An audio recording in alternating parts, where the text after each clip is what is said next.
kugutambira nzoza mu ngoro yawe nezerewe sinzohagarika kuko kwamamaza nzoza mu ngoro yawe nezerewe icyo naremewe umukunzi wawe uri gituma bayeho nanone iherezo reka amaboko yanjye agukomera amashyi maze ibirenge byanjye bigutambire umutima wanjye nawo ugutazire akanwa kanjye karirimbe ishimwe ryawe urabereye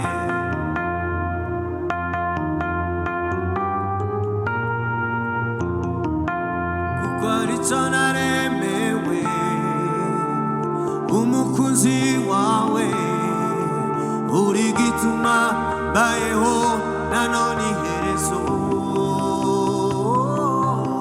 reka amaboko yanjye agukomera amashyi maze ibirenge byanjye bigutambire umutima wanjye nawo ugutazire akanwa kanjye karirimbe ishimwe ryawe urabereye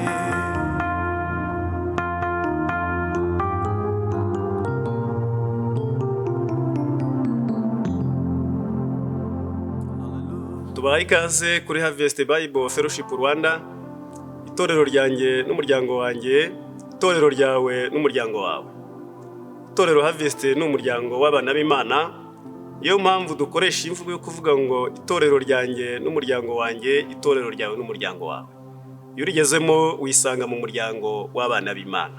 Tugiye kuganira kuri uyu munsi wa 32 w'amasengesho y'iminsi 40, aho twifashisha igitabo cy'ubuzima bufite intego cyanditswe na Dr.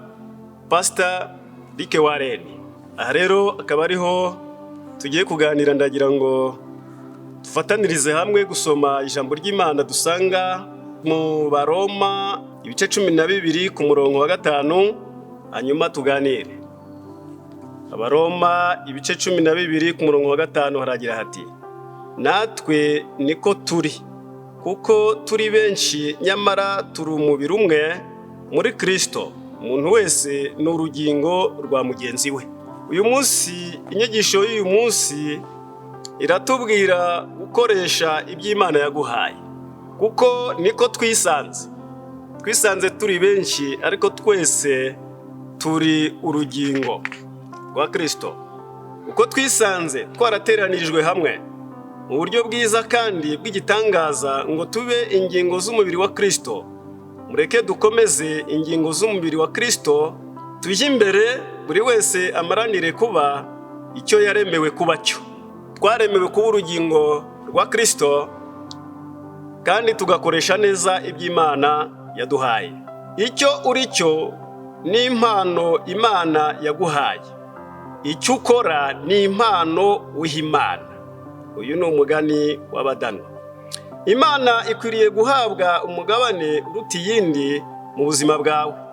Yakuremye ifite intego kandi igutegerejeho gukoresha byimazeyo ibyo yaguhaye byose. Ntabwo ishaka ko uhangayika cyangwa ngo urarikire kubera ubushobozi ubona abandi bafite ariko wowe utahawe.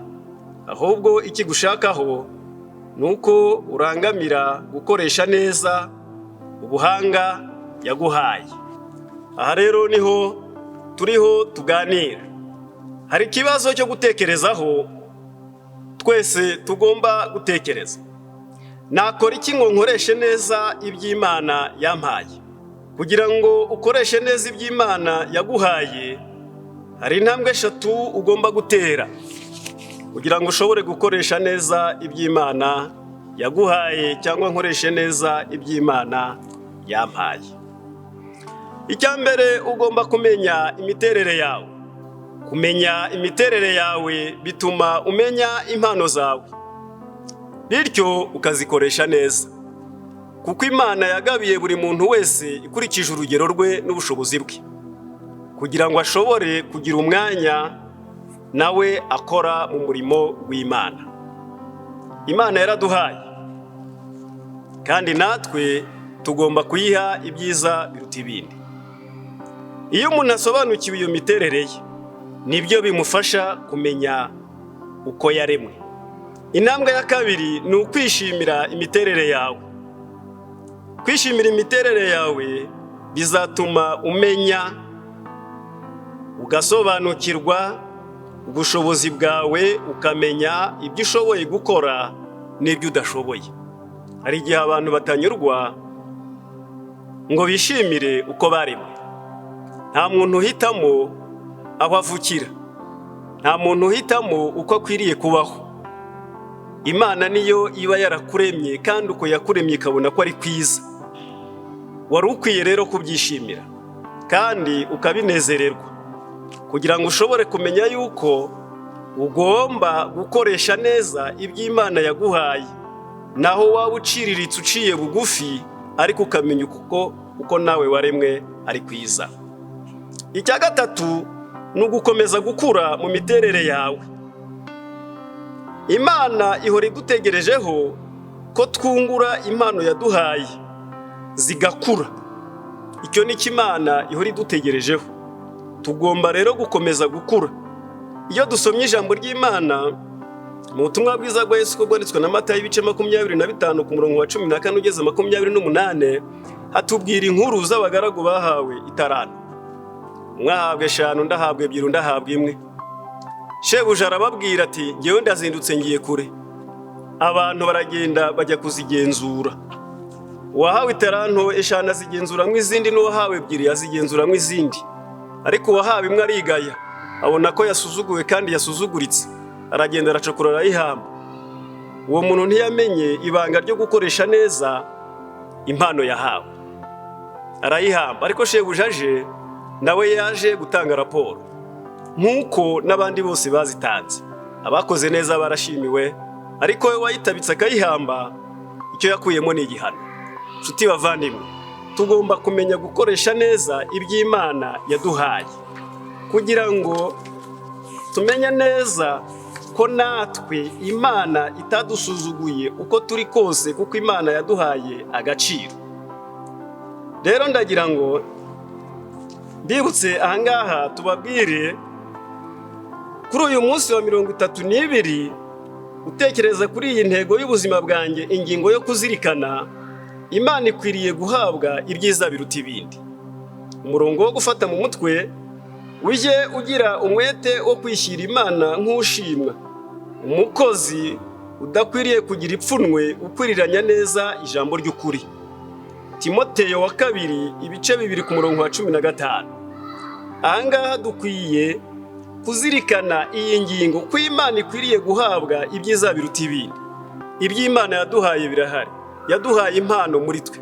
Tumaze kubona ingingo yo kuzirikana ko Imana ikwiye guhabwa ibyiza biruta ibindi, umurongo wo gufata mu mutwe: ujye ugira umwete wo kwishyira Imana nk'ushimwa, umukozi udakwiriye kugira ipfunwe, ukwiriranya neza ijambo ry'ukuri. Timoteyo wa 2 ibice 2 ku murongo wa 15. Aha rero dukwiye kubizirikana kandi tukabifata no mu mutwe no mu mutima, kuko Imana yaduhaye ibyiza bitandukanye urwego twaba turiho rwose.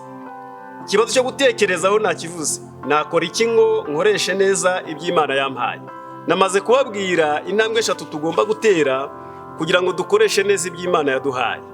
Iya mbere, twamaze kubona ko ugomba kumenya imiterere yawe, kamenya imiterere yanjye uko naremwe. Kandi iya kabiri, twabonye ko tugomba kwishimira imiterere yacu, cyangwa ukishimira imiterere yawe uko Imana yakuremye bikakunezeza. Gatatu, twabonye ko ari ugukomeza gukura mu miterere yawe cyangwa yanjye, kuko ari Imana idutegerejeho kugira ngo dushobore gusobanukirwa gukoresha neza impano twahawe n'Imana. Imana ibahe umugisha, murakunzwe, amen.